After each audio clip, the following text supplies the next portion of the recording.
Hey everyone, just opened up the Bidet. I'm going to walk you through real quick how to set it up. First step here, all we're doing is we turn off the water, flush the tank, unscrew the water supply, and unscrew the cap here.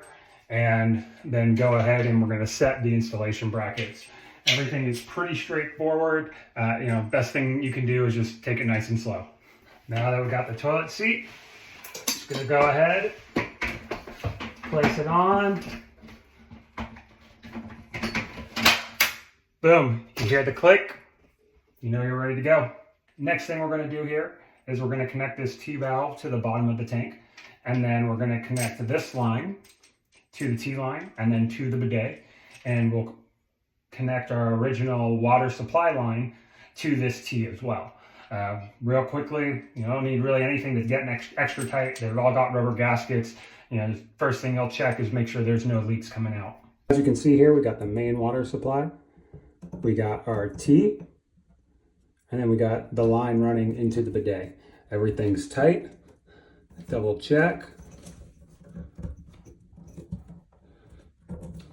And let's pop it and test it.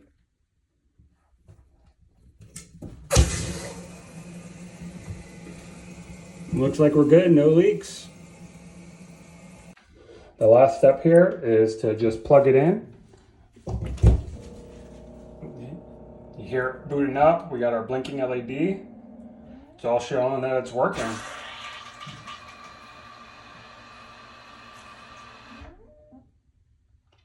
So if you're looking for a new bidet that you can just slap on your old toilet, this is a great one. Go check it out.